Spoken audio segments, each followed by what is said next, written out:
Shalom, kita bersyukur karena Tuhan yang kita layani, Tuhan yang kita kenal adalah Tuhan yang baik. Sebab Alkitab berkata Allah adalah kasih, God is love. Dan karena Dia adalah kasih, tentunya Dia selalu merancangkan hal-hal yang baik bagi kita. Dan karena Alkitab juga berkata bahwa Tuhan tidak pernah berubah, dahulu, sekarang, dan selama-lamanya, kita bisa percaya bahwa dalam setiap keadaan Dia adalah Tuhan yang baik. God is good all the time. Tuhan, Kaulah pengharapanku. Ku percaya hanya kepadamu, Yesus Allah perlindunganku, Engkau yang selalu ku puji. Mulutku penuh dengan pujian kepadamu, ya Yesus Tuhan. Sepanjang hari ku beri penghormatan kepadamu, ya Allahku. Mulutku penuh dengan pujian kepadamu, ya Yesus Tuhan.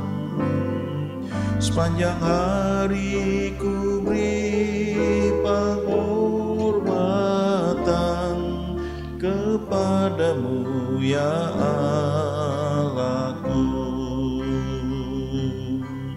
Mulutku penuh dengan pujian kepadamu, ya Yesus Tuhan. Sepanjang hari ku beri penghormatan kepadamu, ya Allahku.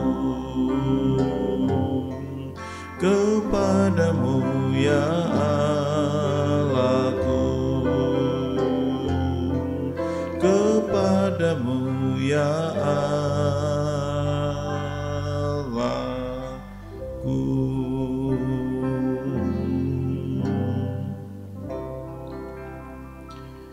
Pujian penyembahan yang kita naikkan setiap saat, setiap hari, itu sangat menolong waktu kita menaikkan permohonan doa kita. Dan doa adalah kunci yang membuka semua pintu. Ya, doa itu merupakan komunikasi dua arah antara kita dengan Tuhan. Kita mendengar Dia bicara lewat firman yang kita baca. Kita menyatakan isi hati kita lewat doa kita, lewat perkataan kita, tapi juga apa yang kita sampaikan itu sebagai respon, interaksi dua arah ya, antara apa yang kita baca, kita dengar dari firman Tuhan waktu dikhotbahkan atau lewat pujian, karena seringkali pujian atau nyanyian rohani itu merupakan firman yang dibuat menjadi lagu, dan pada waktu kita mengerti, memahami kata-katanya itu membentuk frame kita, dan lewat frame yang terbentuk itu sesuai dengan firman Tuhan kita bisa menaikkan permohonan doa kita. Nah, ada satu kisah yang menarik sekali di Kisah Rasul pasal 12 mulai ayat 5 sampai dengan ayat yang ke-18.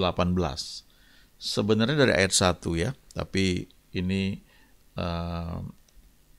kalau baca dari ayat 5 itu sudah cukup dapat menggambarkan ya kisahnya seperti apa.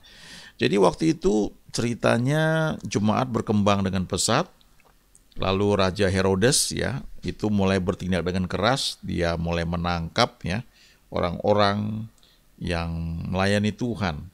Nah, salah satu yang ditangkap itu adalah Petrus di ayat 5 ya. Saya bacakan mulai ayat 5 nih, Kisah Rasul pasal 12. Demikianlah Petrus ditahan di dalam penjara, tetapi jemaat dengan tekun mendoakannya kepada Allah. Pada malam sebelum Herodes hendak menghadapkannya kepada orang banyak, Petrus tidur di antara dua orang prajurit, terbelenggu dengan dua rantai. Selain itu, prajurit-prajurit pengawal sedang berkawal di muka pintu. Tiba-tiba berdirilah seorang malaikat Tuhan dekat Petrus dan cahaya bersinar dalam ruang itu. Malaikat itu menepuk Petrus untuk membangunkannya, katanya, "Bangunlah segera." Maka gugurlah rantai itu dari tangan Petrus. Lalu kata malaikat itu kepadanya, "Ikatlah pinggangmu dan kenakanlah sepatumu." Ia pun berbuat demikian. Lalu malaikat itu berkata kepadanya, "Kenakanlah jubahmu dan ikutlah aku." Lalu ia mengikuti malaikat itu keluar, dan ia tidak tahu bahwa apa yang dilakukan malaikat itu sungguh-sungguh terjadi. Sangkanya ia melihat suatu penglihatan. Ayat 10. Setelah mereka melalui tempat kawal pertama dan tempat kawal kedua, sampailah mereka ke pintu gerbang besi yang menuju ke kota. Pintu itu terbuka dengan sendirinya bagi mereka. Sesudah tiba di luar, mereka berjalan sampai ke ujung jalan dan tiba-tiba malaikat itu meninggalkan dia. Dan setelah sadar akan dirinya, Petrus berkata, "Sekarang tahulah aku benar-benar bahwa Tuhan telah menyuruh malaikatnya dan menyelamatkan aku dari tangan Herodes dan dari segala sesuatu yang diharapkan orang Yahudi." Dan setelah berpikir sebentar, pergilah ia ke rumah Maria, ibu Yohanes yang disebut juga Markus. Di situ banyak orang berkumpul dan berdoa. Dan ketika ia mengetuk pintu gerbang, datanglah seorang hamba perempuan bernama Rode untuk mengetahui siapa yang mengetuk itu. Ia terus mengenal suara Petrus, tetapi karena girangnya ia tidak membuka pintu gerbang itu dan segera masuk ke dalam untuk memberitahukan bahwa Petrus ada di depan pintu gerbang. Ayat 15, kata mereka kepada perempuan itu, "Engkau mengigau." Akan tetapi ia tetap mengatakan bahwa benar-benar demikian. Kata mereka, "Itu malaikatnya." Tetapi Petrus terus-menerus mengetuk, dan ketika mereka membuka pintu dan melihat dia, mereka tercengang-cengang. Tetapi Petrus memberi isyarat dengan tangannya supaya mereka diam. Lalu ia menceritakan bagaimana Tuhan menuntunnya keluar dari penjara. Katanya, "Beritahukanlah hal ini kepada Yakobus dan saudara-saudara kita." Lalu ia keluar dan pergi ke tempat lain. Pada keesokan harinya gemparlah prajurit-prajurit itu. Mereka bertanya-tanya apakah yang telah terjadi dengan Petrus. Ya. Ini menarik sekali ya. Jadi kalau kita lihat di ayat 5, Petrus ditahan dalam penjara. Nah, kalau kita baca ya, ketika Petrus ditahan dalam penjara, yang nggak terima itu adalah jemaat. Karena dikatakan jemaat dengan tekun mendoakannya kepada Allah. Jadi mereka nggak terima Petrus ditahan dalam penjara. Karena kalau kita baca sebelumnya itu, Yakobus dipenggal, ya, lalu banyak hal tekanan yang dihadapi jemaat mula-mula. Nah, bagi Petrus, kalau kita baca di ayat 6 ya, pada malam sebelum Herodes hendak menghadapkannya kepada orang banyak, Petrus tidur di antara dua orang prajurit, terbelenggu dengan dua rantai. Jadi ini kalau kita baca kisahnya ya, Petrus ini dianggap mungkin kayak Superman kali ya. Artinya ini penjahat kelas berat ya. Dia tidur di antara dua orang prajurit, itu prajurit ya. Artinya ini orang-orang yang terlatih, tentara ya. Dan terbelenggu dengan dua rantai. Jadi kesimpulannya ini kemungkinan besar rantai satu untuk tangan yang kiri dan kaki kiri mungkin digabung juga. Rantai yang satu lagi untuk tangan kanan dan barangkali juga dengan kaki kanan ya. Kalau cerita mengenai Paulus waktu dia ditahan, dia dibelenggu seperti itu. Di samping kiri dan samping kanannya ada prajurit yang jaga. Dan prajurit itu di rantai, dihubungkan dengan rantai yang mengikat Paulus ya. Jadi dengan kata lain, Paulus nggak bisa lari, kedua prajurit atau pengawal juga nggak bisa lari. Nah, nampaknya Petrus juga mungkin seperti itu. Nah, kita lihat di ayat 6 ini Petrusnya tidur. Kenapa dia tidur ya? em, beberapa tafsiran ya dari orang yang membaca firman merenungkannya. Ada yang bilang karena Petrus ini punya damai yang luar biasa, ya itu betul juga ya, saya nggak bilang itu salah. Tapi salah satu yang saya pikirkan adalah begini, Petrus ini pernah menyangkal Tuhan Yesus 3 kali, ya. Dan ketika dia menyangkal itu, yang paling fatal itu yang terakhir, karena dia menyangkal dengan mengutuk dan bersumpah, ya. Itu sudah keterlaluan sekali. Nah, tapi kalau kita baca waktu dia menyangkal Yesus, kemudian ayam berkokok, dia menangis. Ya, karena dia sadar dia ternyata nggak bisa ya mempertahankan imannya seperti yang dia katakan dia bisa. Ya. Nah, jadi dia kecewa sekali. Nah, ketika Tuhan kemudian memulihkan dia, ya Tuhan bilang gembalakanlah domba-dombaku. Nah, buat Petrus itu satu kepercayaan besar. Jadi ketika dia ditangkap oleh Herodes, bahkan sebelumnya pernah ditangkap juga. Dan dia dengan berani dia bisa bilang, kami harus lebih taat kepada Tuhan daripada kepada manusia. Ya. Nah, ketika dia ditangkap, dia berpikir, wah paling istilahnya paling banter, paling top, ya dia mati, ya dipenggal atau disalibkan atau apapun. Dan itu berarti dia nggak menyangkal Tuhan, dia berjumpa dengan Tuhan, dan itu buat dia itu satu hal yang dia rindukan.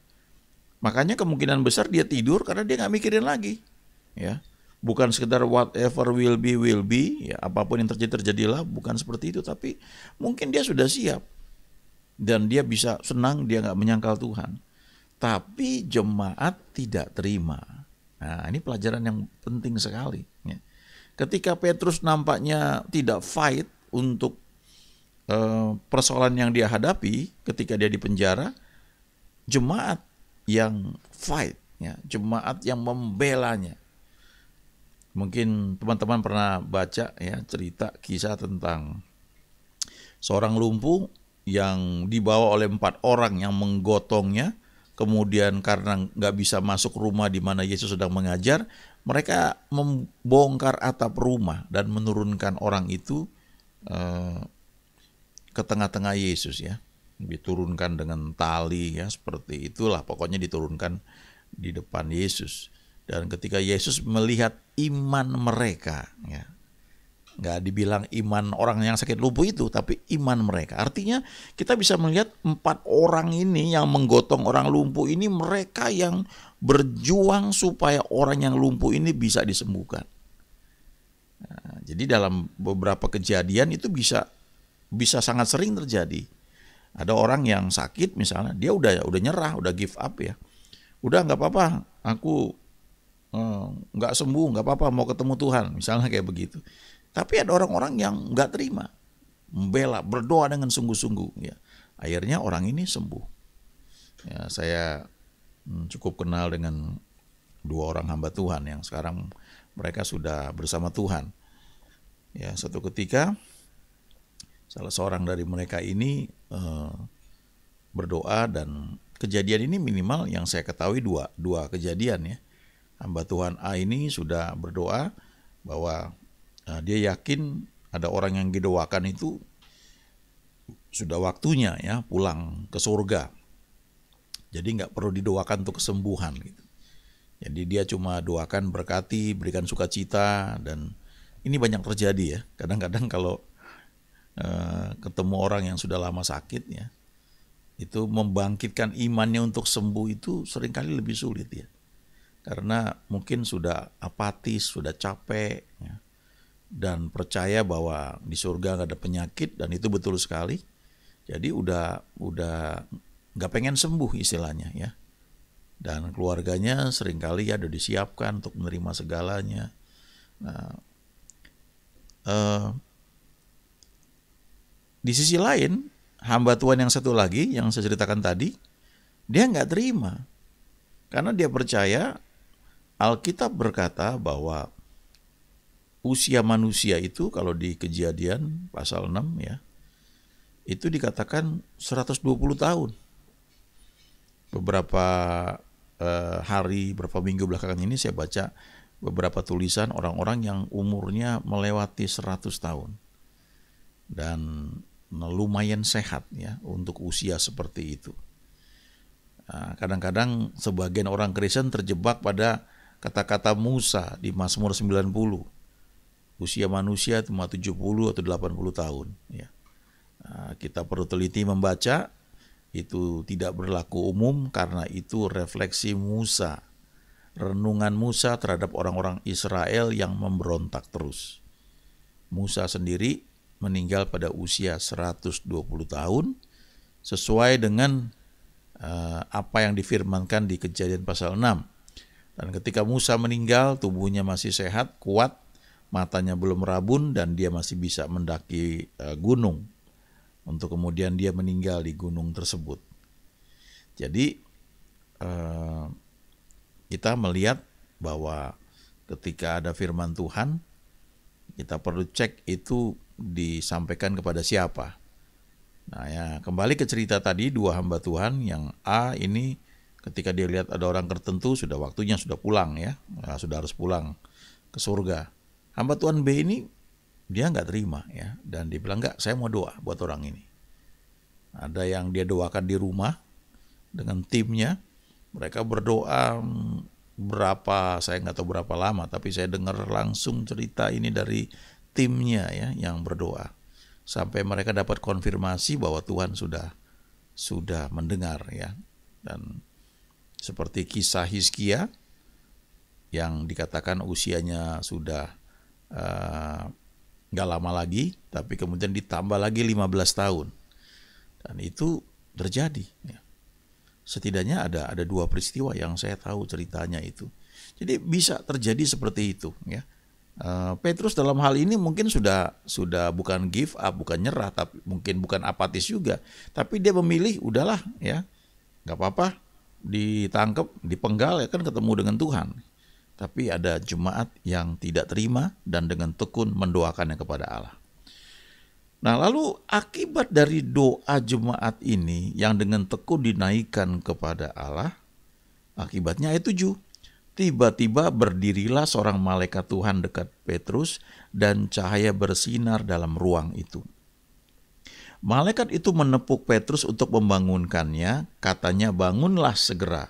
Maka gugurlah rantai itu dari tangan Petrus. Ayat 8. Lalu kata malaikat itu kepadanya, ikatlah pinggangmu dan kenakanlah sepatumu. Ia pun berbuat demikian. Lalu malaikat itu berkata kepadanya, kenakanlah jubahmu dan ikutlah aku. Nah, perhatikan ayat 9 ini ya.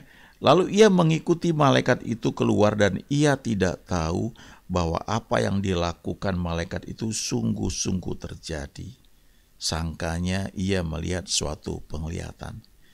Ini menarik sekali ya. Ini satu pengalaman real, seseorang itu berjumpa dengan malaikat yang dari alam roh tiba-tiba menjadi real, dan Petrus ini yang berjumpa dengan malaikat ini, dia diperintahkan untuk ikat pinggang ya, artinya ini merapikan pakaiannya, mungkin ya artinya ya buat siap untuk jalan ya.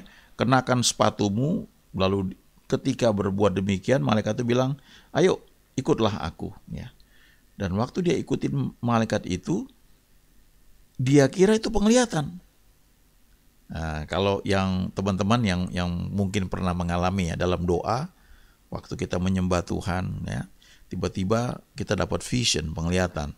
Ya, imajinasi itu menjadi lebih real, lebih nyata. Tapi itu sesuatu yang dilihat ya. Sementara kalau Petrus ini mengalami ya, dia kira ini penglihatan. Lalu lihat ayat 10. Setelah mereka melalui tempat kawal pertama dan tempat kawal kedua ya, sampailah mereka ke pintu gerbang besi yang menuju ke kota. Jadi kalau kita perhatikan ya, waktu malaikat ini muncul di ayat 7, malaikat itu menepuk Petrus untuk membangunkannya. Katanya, bangunlah segera, maka gugurlah rantai itu dari tangan Petrus. Ini sudah intervensi dari surga ke dunia fisik. Ya. Ini luar biasa ya. Sesuatu yang impossible, nggak mungkin terjadi, tapi terjadi. Rantai itu kan dari logam. Ya. Itu bisa copot dari tangan Petrus. hanya karena malaikatnya menepuk Petrus untuk membangunkannya. Dan kemudian ketika Petrus mengikuti malaikat itu keluar, kan Petrus ini dikatakan dia kan tidur di antara dua prajurit. Prajurit itu nggak sadar ya bahwa Petrus sudah keluar. Bahkan dikatakan di ayat 6 ada prajurit-prajurit pengawal berkawal di muka pintu.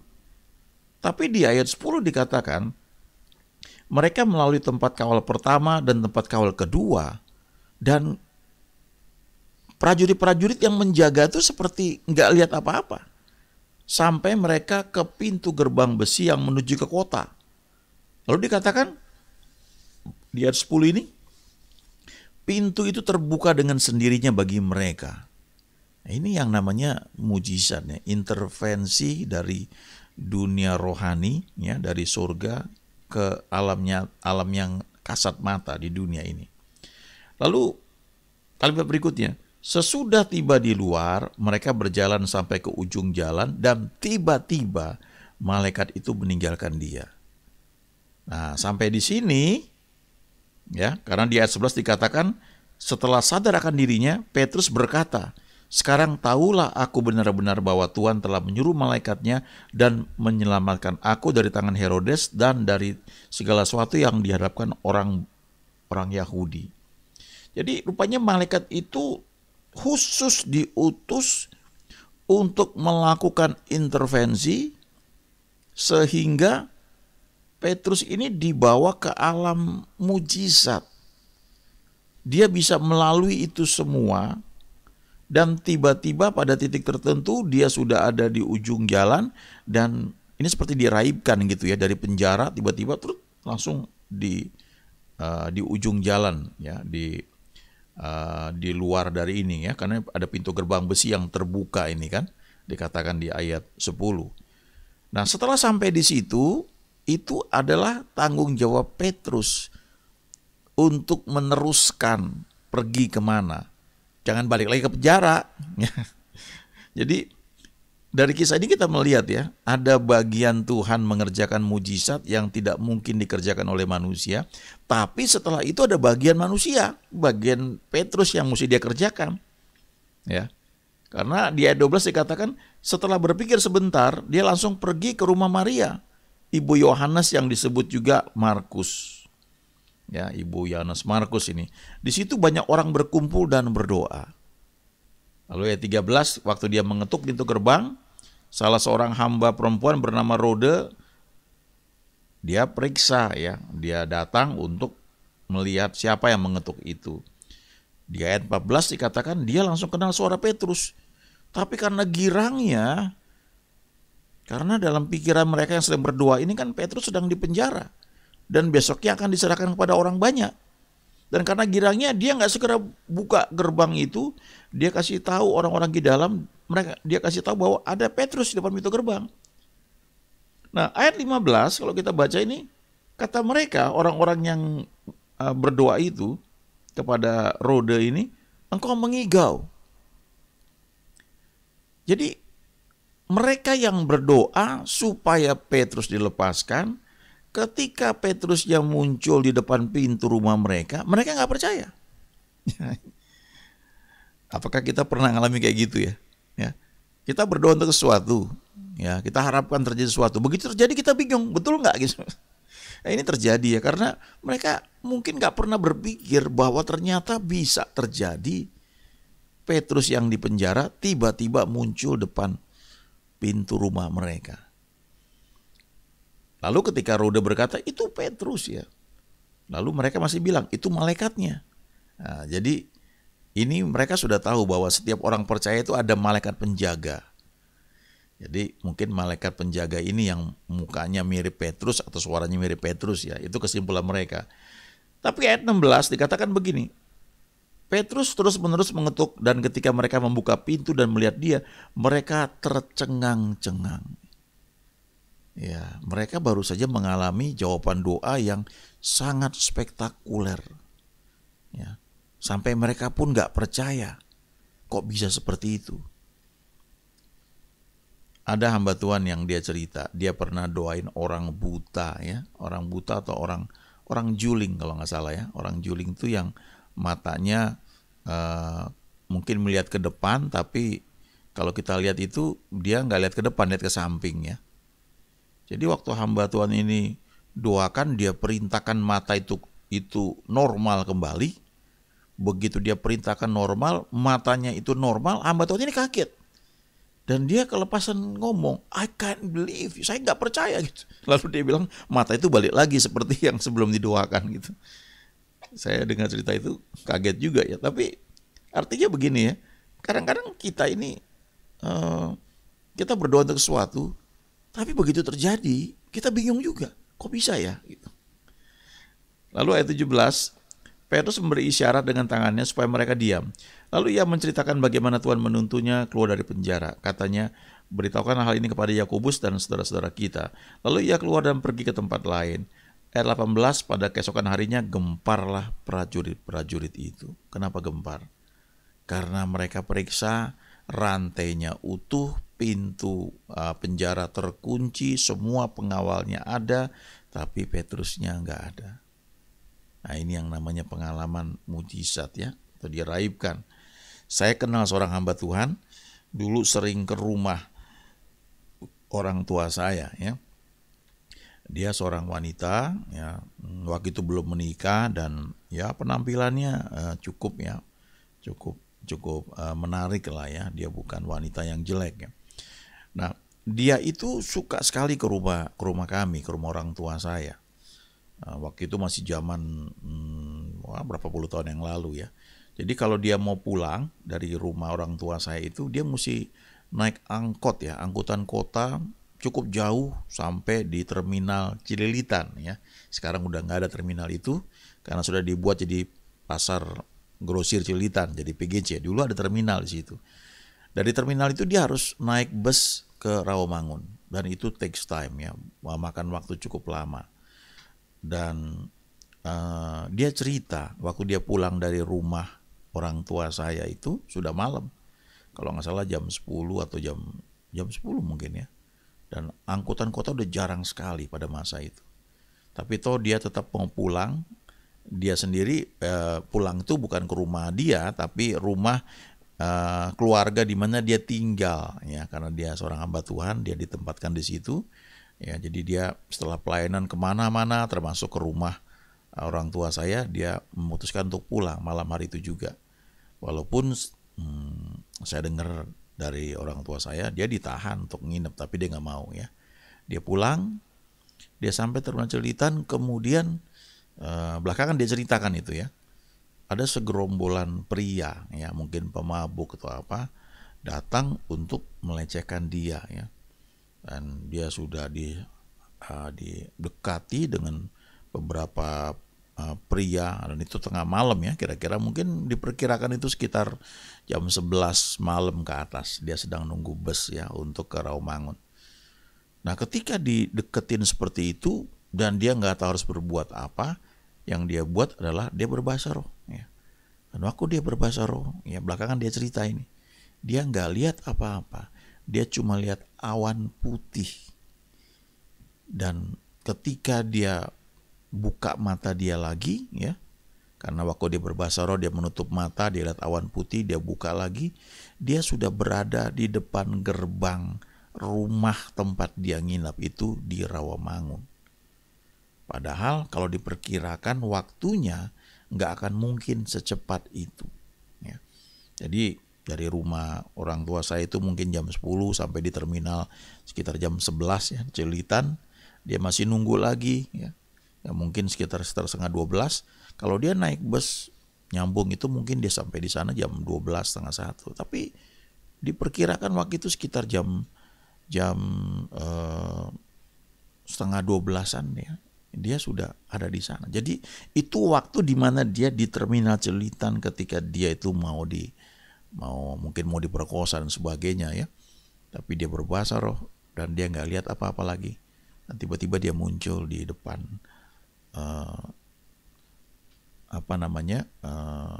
pagar rumah di mana dia tinggal ya. Itu waktu diceritakan tuh, waduh, banyak orang sukar percaya ya. Saya termasuk, karena saya sekolah teknik ya, logik saya kuat ya. Eh, Termasuk ya antara percaya nggak percaya. Ya.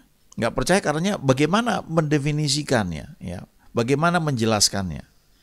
Tapi saya percaya karena ini bukan hanya sekedar hamba Tuhan, saya kenal, cukup kenal, dan nggak akan mungkin dia berbohong ya. Tapi kalau kita baca di Alkitab ini terjadi ya. Ada satu dimensi yang ini sebenarnya tersedia bagi orang-orang Kristen yang percaya pada Tuhan, yang haus, yang lapar akan tuntunannya, yang ibadah itu bukan sekedar ibadah ya.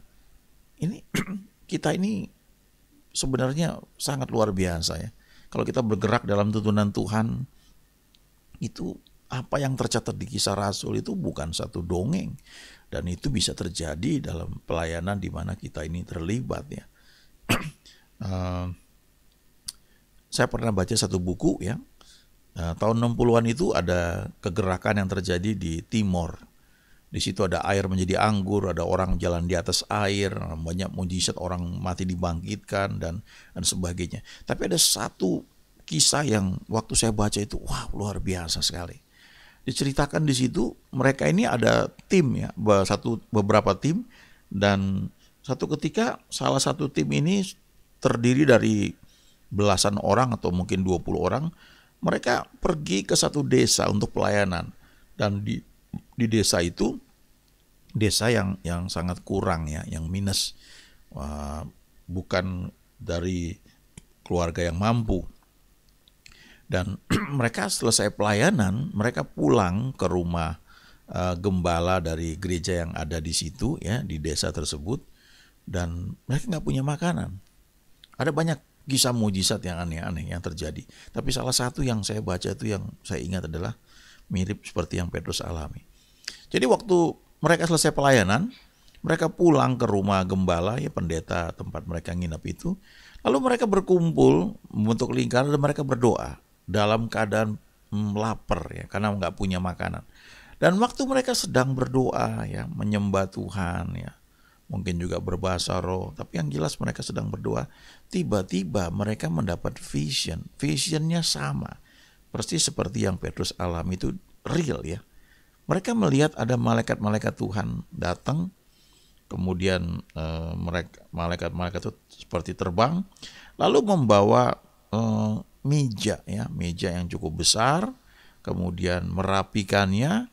Lalu malaikat-malaikat lain membawa makanan-makanan ya dalam piring-piring lengkap sekali. Kemudian piring-piring disiapkan untuk masing-masing orang makan. Dan ketika makan, meja itu sudah rapi, lalu tiba-tiba masing-masing yang berdoa ini melihat bahwa mereka tiba-tiba sudah duduk di kursi yang ada mengelilingi meja tersebut yang penuh dengan makanan. Dan kemudian mereka lihat dalam vision itu, mereka mulai makan. Dan mereka makan begitu menikmatinya sampai mereka dengar itu. Suara lidah mereka berdecak-decak begitu ya. Dan begitu selesai makan semua ya, terus habis makanan ya, beres, dan tiba-tiba visionnya hilang. Begitu vision hilang, mereka membuka mata, mereka lihat, mereka ada di tempat yang mereka sedang berdoa itu.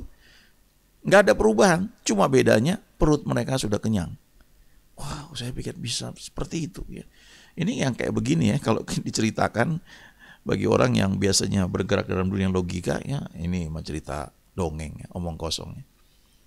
Tapi kalau kita baca di Alkitab ya, banyak hal terjadi ya, seperti yang Petrus itu alami. Jadi waktu saya dengar cerita ini, kesaksian ini, ya buat saya nggak terlalu aneh, karena di Alkitab itu juga ada kok, di Kisah 12. Nah, apa yang dapat kita pelajari dari sini ya? Kadang-kadang doa kita itu seringkali dibatasi dengan banyak pengetahuan. Kita doa untuk orang sakit misalnya ya, kita doakan supaya sembuh. Tapi keadaan orang itu makin memburuk. Lalu dokter bilang sudah nggak ada harapan, lalu kita nyerah. Kita kurang tekun seperti jemaat yang ada di Kisah Rasul 12 ini. Ya, terlalu gampang menyerah gitu. Ya udahlah, siapkanlah, Tuhan tahu yang terbaik ya. Sudah cukuplah usianya ya, sudah Udah banyak hal Tuhan kerjakan, sudah waktunya dia pulang ya. Kadang-kadang itu membuat apa yang tersedia mungkin bagi orang percaya itu nggak sepenuhnya dinikmati atau diterima. Ya. Terlalu banyak boundaries ya, batasan-batasan yang memblokade pikiran kita, sehingga kita sukar atau tidak mau menembus itu.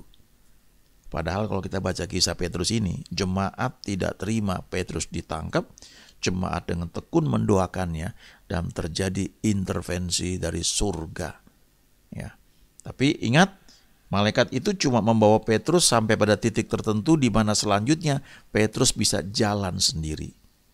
Nah, kalau kita doakan orang sakit ya, mungkin ada satu titik tertentu ya, di mana nggak bisa lagi kecuali mujizat terjadi. Nah, waktu mujizat terjadi, orang itu sembuh misalnya.